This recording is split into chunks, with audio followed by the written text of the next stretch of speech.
Phil is a TV host and best-selling author known for his unique brand of advice. But what you may not know is that he is one of the nearly 28 million Americans who have type 2 diabetes. He's had it for more than 25 years. 13 Wham's Amy Hudak got a chance to talk to Dr. Phil along with Dr. Pamela Kushner about managing the condition. Thanks for joining us. The first question, Dr. Phil, this one's going to be for you. Tell us a little bit about your history with diabetes.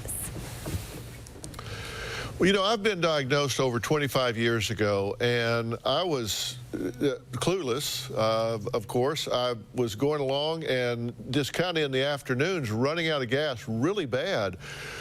Didn't understand why. I went to my doc, and he says, well, after some workup, he says, you've got type 2 diabetes. And the good news is this is manageable. He said, but you're going to have to really work at this. And you're going to have to work at it 24/7.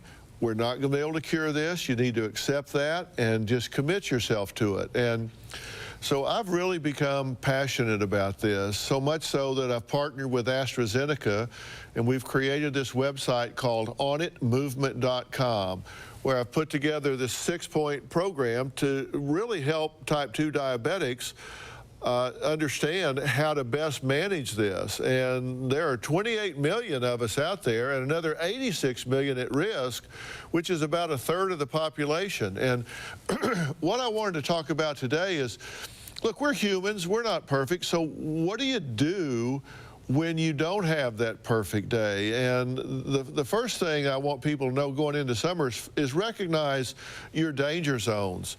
Because there are times, backyard barbecues, homemade ice cream, things that are not in your best interest. Recognize you're going into a danger zone and plan for it. Maybe eat a healthy meal before you get there, or at least talk to yourself. Have an internal dialogue that says, I'm going into danger, I need to be cognizant of that.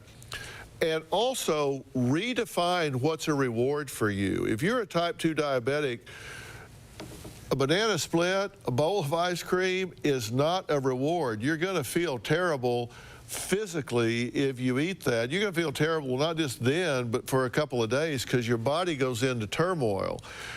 But if you fall off the wagon, don't feel guilty about it. You got to get up the next day and say, hey, it's a new day, fresh start. I'm really going to, I'm starting over, and the minute I take that first step down the path, I'm back on the path and I'm doing a good job. But this is important for people to focus on, because I think people sometimes underestimate the gravity and seriousness of this disease. And Dr. Kushner, talk about that a little bit, because I think people need to understand this can get serious. You're very right, Dr. Phil. And this is a common condition, but it's very often misunderstood. And people sometimes recognize that there are physical, serious complications that can happen if this disease is not managed. And those include chronic kidney disease, cardiovascular disease, vision changes, and even nerve damage. But there's also psychological impairment that happens.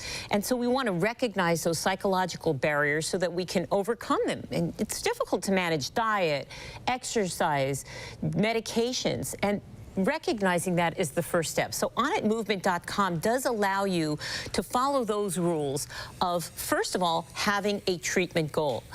Type 2 diabetes is different in every person.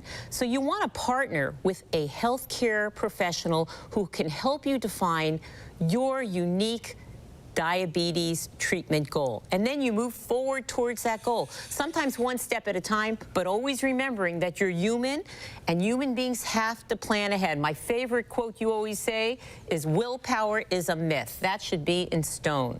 Dr. Phil, Dr. Kushner, I have to tell you, thank you very much for your time this morning. We appreciate your perspectives, and Dr. Phil, of course, for sharing your personal story. Thank you so much for having us. Have a great day.